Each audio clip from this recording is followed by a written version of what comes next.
Hello, and welcome to Breast Cancer Conversations, a podcast brought to you by survivingbreastcancer.org. I am Laura Carfing, breast cancer survivor and founder of survivingbreastcancer.org, a nonprofit organization providing community, education, and resources to empower those diagnosed with breast cancer and their caregivers from day one and beyond. Hello. It is so great to be back with you this week. Don't you feel like the weeks fly by sometimes? We release podcasts every Monday, and I just have to say, it's like a well-oiled machine. We do recordings, we have guests, we do editing, and then before you know it, it's Monday again and a new episode releases. If you're ever interested in following survivingbreastcancer.org or Breast Cancer Conversations, you can follow us on Instagram, and I'll put our handles in the show notes below. It's really just survivingbreastcancer.org, all one word, as well as Breast Cancer Conversations, again, all one word on Instagram. So you can follow us there so you never miss out on the conversations or happenings that we're posting each day, so you don't have to wait a full week for the next upcoming episode. We can connect on social media as well. We also just started a book club, a breast cancer book club, and we meet monthly. This month, we are reading a book called, what is it called? It's upstairs on my bedside table. A Very Beautiful Thing. I think that's the name of it, by Ashley Cooper. It's actually a page turner. It's so good. It takes place on the west side of Chicago. It features the first all-black rowing team. And it's just, I don't know. It's a great way to get your mind off of breast cancer. It's a great escape, especially with everything going on in the world these days. I just feel like diving into a book that has nothing to do with health or wellness or news can just be really therapeutic. So if you're interested in finding out more, again, hop on over to our website, survivingbreastcancer.org. We have a bunch of programs, events, happenings, just so much going on these days. So that's my quick shout out to everything we have happening. New programs with our book club. We have upcoming webinars taking place, plus our signature Thursday night Thrivers meetup, where we meet up online every Thursday at 7 p.m. Eastern. All are welcome. Okay, but let's talk about who we have as a guest today. I am so excited to introduce you to Ria. You can follow her also on Instagram, and her handle is thrive.ria.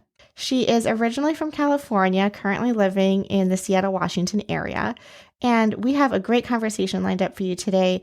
Ria shares her story about neoadjuvant chemotherapy. So this is the chemotherapy that people have before going into their surgery.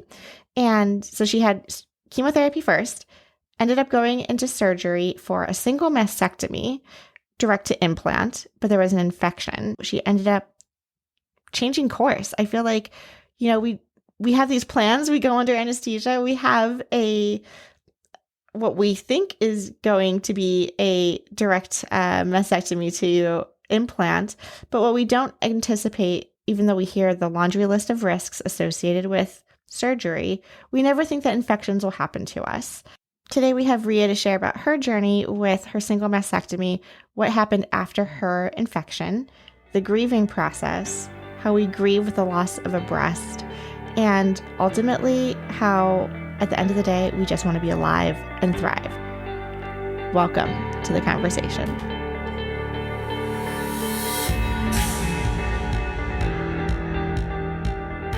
So nice to have you on Breast Cancer Conversations. I'm so glad we were able to get the date and time to work out for you to join us on the podcast and share your story with our listeners. You are not new to survivingbreastcancer.org. You already shared your story with us on the blog, on our website. You've been an avid follower and contributor on all social media outlets. So it's such an honor to have you, Ria, on the podcast today. So thanks for being with us. Thank you for having me here. I thought we would just get started. I keep my podcast pretty conversational. We talk about all things breast cancer and really giving you an opportunity to share your story and let listeners know that they are not alone in their breast cancer journey, that they can relate to maybe not all facets of what you went through, but maybe pick and choose. Like maybe they're a mom, maybe they're young when they got diagnosed, maybe they have a family history, maybe they don't, etc. So we really try and extrapolate the characteristics that we go through and humanize a disease that has really taken the lives of way too many. So really it's just about building the community, sharing our stories, getting the voices out there, and then turning that into advocacy and action. I always thought, okay, if it was breast cancer, I would feel a lump Right. or kind of, like the discharge of the nipple or all those other symptoms. And I didn't have any of that. So when you went in, were you just thinking like, okay, a routine, like I'll be back at work, I'll be back home picking up the kids, like no big deal? Yes. And then I got the phone call the next morning. I remember it was around 9 o'clock and I was at the gym and I get a phone call asking for more images. And right off the back, you're just like, what? Wait, what? For me, I'm kind of that worry wart and I'm just like, what is going on? I want to know. So, I kind of like started using Dr. Google and kind of, Oh, the and worst doctor out there. Oh my God. you know but I mean, fast forward to finally when I had those images done, ultrasound and then a biopsy, and then 10 days later, which is, I remember it was after Thanksgiving, I came in the office and the nurse, it's the oncologist nurse actually, and how I knew it was bad news is because she's like, are you sure you want your kids here? And I was like, oh my God. So they pulled the kids off with a nurse so they wouldn't hear it. So they wouldn't be in the same room as me. Okay, so me and my husband looked at each other. We knew. So that's when the news came out and that they found pretty much a biopsy. They did two biopsies. So it was two tumors, suspicious calcification. One was ER positive and one was not. So, and one was, I guess, more of a fast growing cancer than the other. Were they both in And the so, same breast? yes, it was on the right. Yeah. So basically, they weren't quite sure. They said that the tumor, I don't remember how big it was, but it was calcifications to where they couldn't figure out if all the little calcifications had cancer and which Oh, didn't. So I met with the breast surgeon, the oncologist, the radiologist doctor, and the genetics. yes. Um, it was very overwhelming Did your husband come with you for all these appointments? for that. Yes, Yeah, because I feel like you need that other set of ears because absolutely. in your head is like overwhelmed. They would do 6 rounds of chemo. So Herceptin for the whole year, carboplatin, Taxol, and Perjeta. Then a mastectomy, and then they plan to do radiation. So you had your chemotherapy before surgery. Mhm. Yeah, I did as well. And it's interesting having these conversations with women to, everyone's kind of prognosis and protocols are a little bit different. So some people have their chemotherapy before surgery in hopes of being able to shrink the size of the tumor or actually understand more about how your tumor is going to be responding to the chemotherapies. And then some women I talk to also have the surgery first and then immediately go into having the chemotherapy depending on the outcome of that surgery. So you ended up having a mastectomy. Was it a single or a double? It was a single. I was actually torn whether or not I wanted to do bilateral. Mm-hmm. So I did my research and then I asked my oncologist and my breast surgeon if I had a bilateral mastectomy, would it prevent cancer being on the other breast? And both answers were no. My oncologist said it's a very personal choice, totally up to me.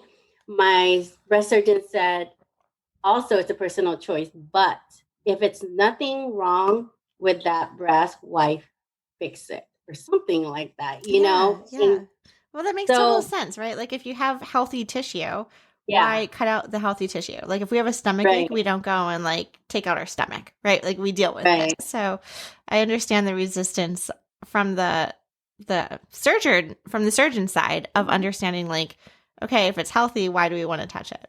I decided to have a single mastectomy, and I also was planning to have reconstructive surgery as well. So I had a plastic surgeon. So the plan was basically mastectomy and then direct implant. Okay. So that happened on June 12th, 2019. And then I came to find out that my my body could have rejected the implant. So I had an infection. So it had to come out. 10 days prior, I saw my oncologist and he gave me the news of that there was no evidence of disease found. So, Wow. So the yeah, chemotherapy did really well. yeah. So I had a complete response. That's Yes. amazing. Congratulations. Yeah. That's huge. It's like, oh, this should be easy peasy. We're going to do surgery. It's one and done. We're going to do like the surgery plus the implant all together. So this seems like a change of course. How are you feeling about all of this mentally? What's going through your head? It was kind of just been like, let's get it done. Let's do what I need to do because my mindset is let me basically do what I need to do to finish this journey of mine. But as far as like having that halt and that bump on the road where that change of course, Mm. it was kind of just like I didn't know how to feel. You kind of feel numb, because you're expecting this, you're prepared for this. And then it changes and you're just like, well shit, what now? And then you think that cross your fingers that everything goes well with direct implant and stuff, and it didn't. And then now I have to decide. It took me a year to basically figure out what I decided to do. And I will tell you, I feel like some sort of way that it was a sign. So after when they took out the implant because of the infection, they did not put anything back in. There was No, no expander or anything. So they no, just kind of did the surgery, sewed you back up, and you're just kind of dealing and healing. yeah, pretty much. Yeah. Um, And so he was like, okay, well, you'll get a call. And then COVID happened. Mm. And so that just kind of moved on to where it made me even think more what I really wanted to do. So about when COVID, you know how they start having to do elective surgeries again. So I get a Yes. phone call and they're like, oh, did you want to schedule your surgery for what do you call that again, Laura? Expander. Oh, for the expander. Yeah, Yep. there Mhm. you go. Yeah. And I said, okay, when? And with surgery, you're expecting like a month, 3 weeks. They're like, oh, next week, Thursday. I'm like, prior, you have to come in and you have to basically take a COVID test. I was Mm. like, okay, you can't take anyone with you. And I'm just like, I have 2 kids who are not currently going to school physically. You know what I mean? And so I thought about it. Okay, so if I'm going to have surgery, if I'm going to do all these things post surgery, I can't have my husband, I can't have my kids with me. It's just me. Showing And up so by I'm like, yourself to the yeah, hospital. Like, right. And it gave me honestly some time to really think, do I really need that implant? Because I know like every woman is different as far as whether or not they want to have reconstructive surgery. For me, it wasn't the physical kind of thing. Because I mean, if I look at it and I look in the mirror, it's kind of just I had my time where I grieved about it, of course. And that was after the mastectomy when I couldn't honestly do nothing, where you can't go anywhere. You're just confined at home. I couldn't really stay busy. So that was honestly the hardest part of the journey was after the mastectomy when I couldn't be busy, when I couldn't be at the gym, I couldn't do nothing. And I had the hardest time mentally because I was like, oh my God, you know, a couple of months before this, my father passed away from a sudden heart attack. And then I get diagnosed with breast cancer. And here I am having my mind just set and ready. Okay, let's do this. wow. So it was kind of just, I had to do what I had to do. And after the mastectomy, that was kind of just like my breakdown when all my grieving started. So I grieved that. But as far as just like physical, yes, I grieve that. I grieve that I lost my breath, but the cancer was removed because for me is you can remove that breast as long as you remove, as long as that cancer is removed because Yes. I want to live. I want to live to make more memories with, my children. I want to grow old with my husband. That's just a physical body part. I know everyone feels different about it, but for me, looking in the mirror, it's like if I look at it today at the present time, I'd be like, wow, I went through some tough shit. I Hell went through this yeah. hard battle, you Absolutely. know? Yeah. And so I'm like, it's that reminder of what you went through. But for me, it was the annoying part is having to put like a knit knocker, a prosthetic I to love how we call it really like the annoying part. Or like cancer, whatever. Like I crushed that shit. The annoying part was. yeah, it is. I think But I'll it's be honest with you, Laura, that if there was no infection, I wouldn't be second guessing whether or not I want to have reconstructive surgery because prior to that, my thing was okay, mastectomy, um, direct implant. I was like, oh, okay. Da da da da da. I didn't even think anything about infection terms. They always say it to you, but of course, in your mind, like it won't happen to me. Kind of that thing. You yeah. know, and then comes radiation. Boom, boom, boom. Life goes on. Finish this and that, but there's always that bump. And I think having that infection made me really second guess whether or not I want to go through it again. So implant was on me because what if really that was the reason for my infection? Because they said it was either your body rejected the implant, it could be during surgery, some sort of something could have happened, or it could be anything, and they can't really pinpoint. So, and I didn't honestly D flap. I don't know. I mean, it sounds really good. Like, okay, I will tell you, my friends that did not have cancer were all like, yeah, do D flap. You get a tummy tuck, and you do this. And I'm just like, I don't know if I want to be out for like 8 weeks or so, Right. you know? It's a And wait, very heavy surgery. yeah. And so I'm just like, in the end, to be honest, like, I decided, I talked to my husband because, it's me and him. And I was like, what do you think? Do you think I should, have reconstructive surgery? He's like, well, it's up to you. I was like, yeah, but I want your input. And he was like, honestly, if it was, I don't really care. You don't need to have it if you don't want to, I don't need you to have another breast or whatever. And then he makes like his joke. I don't know if this is appropriate, Laura, but he was like, I have the other breast Right. still, Like I still you got know, one. I'm good. you know, and if you were to ask my mom, she'd be like, no. And she said, I'm not flying back there for that surgery.